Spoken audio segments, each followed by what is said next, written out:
복대 같은 거 차시면 증강 좋아하시는데 또 오래 차면 배도 압박감이 있으시고 불편하고 그러시고 또 근육도 마르신다고 하시는 분이 또 풀어놓으면 다시 또 아프고 하는 증상들을 많이 보이시는 게 대부분입니다. 그러니까 이건 만성적 허리 통증이에요. 예, 그렇게 진행하시는 분들이 많습니다. 안녕하십니까, 연세하나병원 대표원장 지규열입니다.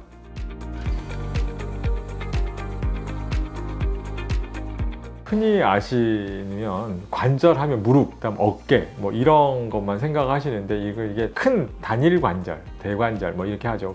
골반도 관절이고요. 그런데 우리 몸에 관절이 가장 많은 부분은 허리입니다. 허리만큼 자연스럽고 여러 각도 방향으로 움직일 수 있는 구조가 없는 거죠. 이게 허리가 하나 뼈가 따닥따닥 붙어 있다면 절대 그렇게 움직일 수 없습니다. 나무 보시면 바람 불면 양쪽 두 방향뿐이 대부분 못 움직이죠. 그런데 허리는 구부릴 수도 있고 펼 수도 있고 옆으로 틀 수도 있고 비스듬히 누일 수도 있고 그런 것들이 여기에 있는 이런 후관절, 이 뼈 사이가 붙어 있는 이 관절랑이 또 관절 구조가 있기 때문에 허리 구조가 이렇게 뒤로 젖힐 수도 있고 앞으로 숙일 수도 있고 또 옆으로 이렇게 틀 수도 있는 이런 구조를 갖게 되는 겁니다. 그러니까 허리가 가장 많은 관절을 갖고 있기 때문에 당연히 관절염이 있고 관절에 대한 질환이 생길 수 있는 겁니다.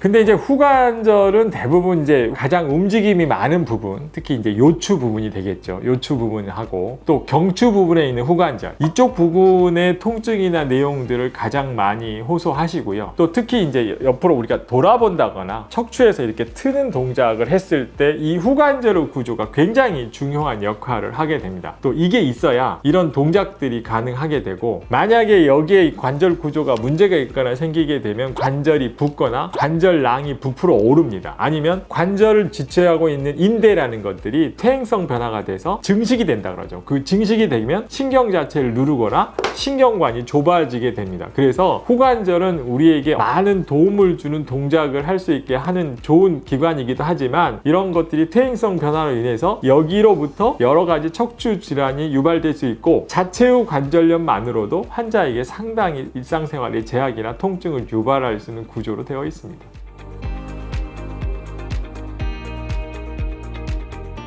증후군이라는 것은 여러 가지 증상들이 합혀 있고 복합체고 질환에 대한 정의가 명확하지 않다는 거 하지만, 실제적으로 척추의 모든 구조나 내용, 통증들은 디스크나 신경에서 온 게 많다는 겁니다. 우리가 허리가 아프다 했을 때 정확히 이 통증 자체를 관절이 아픈지 아니면 신경이 아픈지 디스크에 의한 통증인지 자체를 명확하게 구분할 수가 없습니다. 왜 그러냐면 신경들이 서로 얼기설기로 설켜 있기 때문에 그럽니다. 가는 구조가 다르고 내용이 다르고, 다만 우리가 디스크에 있는 신경 구조나 내용들을 명확히 알 수 있는 건 큰 가닥의 신경이 특정 지역의 근육을 지배한 뒤 굵게 내려가서 있는 부분에 장애가 오기 때문에 그 신경이 눌리면 그 파트에 마비나 장애가 오는 걸 명확히 알 수 있지, 그게 모든 허리 통증의 요통이나 다리 아픔, 하지방사통 자체를 모두 설명한다고 볼 수는 없겠죠. 그러니까 이제 후관절 증후군 이야기 하신 것 같고, 후관절에 의한 통증들 자체가 상당히 넓고 막연한 건 또한 사실입니다. 그렇기 때문에 후관절 증후군으로 분류해서 얘기를 하시는 게 대부분이시고요. 또 이런 것들이 반복되는 특징을 갖고 있습니다. 여러 가지 질환과 겹쳐 있고, 또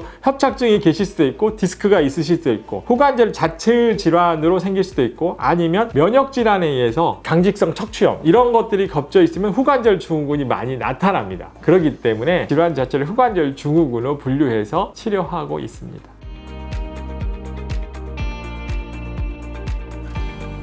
어떻게 보면 이게 척추를 정형외과에서 봐야 되냐, 신경외과에서 뭐 이런 걸 가지고 막 논하시기도 하시고 여러 가지 토론이 있고 하긴 합니다만은, 실제적으로 관절에 대한 이런 문제 자체를 정형외과에서 본다고 해서 후관절 자체를 정형외과에서 보거나 이럴 필요는 없습니다. 통증 자체를 다루고 이것에 대한 이해를 폭넓고 광범위하게 하는 의사 선생님이 이 후관절 질환들을 다뤄주시면 훨씬 더 빠른 접근과 치료를 할 수 있는 것은 분명합니다.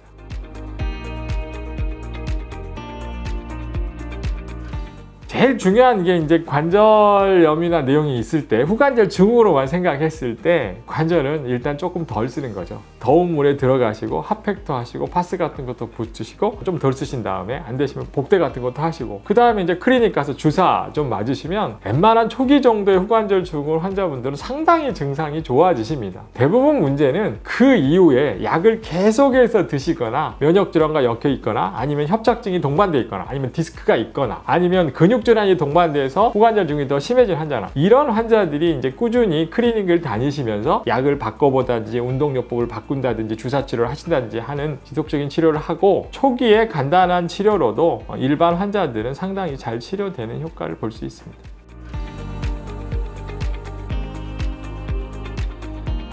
대부분 허리가 많이 아프고 뻐근하다고 하시고요. 압박골절이나 디스크 증상이나 이런 것처럼 특정 부위에 한정되어 있지 않고 막연합니다. 베이그하다고 하죠. 그냥 왠지 그 아픈 건 같은데 불편하기도 하고 그런다고 해서 편한 것 같지도 않고 조금 더 쉬거나 하면 조금 나아지는데 다시 쓰면 또 아프고 뭐 이런 증상들을 많이 하시고요. 또 이제 복대 같은 거 차시면 증상 좋아하시는데 또 오래 차면 배도 압박감이 있으시고 불편하고 그러시고 또 근육도 마르신다고 하시는 분이 또 풀어놓으면 다시 또 아프고 하는 증상들을 많이 보이시는 게 대부분입니다. 그러니까 이건 만성적 허리 통증이에요. 예, 그렇게 진행하시는 분들이 많습니다. 근데 그러시면 그러실수록 자꾸 운동을 하시면서 근육을 더 튼튼히 하시고 간단한 통증이나 이런 것들은 대증요법, 사우나도 가시고 더운 온탕에도 가보시고 파스도 받쳐보시고 이렇게 대증요법으로 간단하게 조절을 하시면 문제가 없는데 이런 것들이 이제 시간이 지나면서 잘 조절이 안 되실 때 외래에 오셔서 상당히 불편함을 많이 호소하시는 게 사실입니다.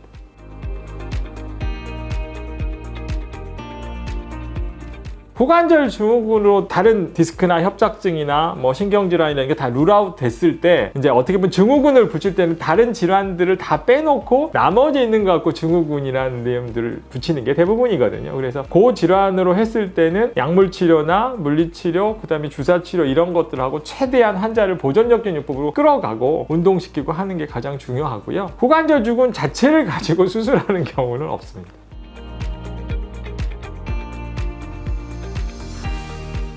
네, 그렇게 간단히 생각하시면 되고요. 대부분 이제 허리는 제일 중요한 게 허리가 좀 아프고 하셨을 때 순수하게 요통으로 했을 때는 누우시면 됩니다. 덜 쓰시고 좀 자리에 누웠을 때 편안하다라고 조금 쉬는 시간을 더 갖는다라고 하면 순수한 요통인 게 대부분이고요. 또 그런 순수한 요통은 대증요법이나 제가 앞에 설명드렸던 방법들로 호전이 되는 게 대부분입니다. 그리고 간단한 스트레칭하고 운동하시고 이제 그걸로 조정이 안 될 때 병원에 가셔도 구체적인 검사도 하시고 주사도 맞아보시고 약도 드시는 게 맞다고 볼 수 있습니다. 감사합니다.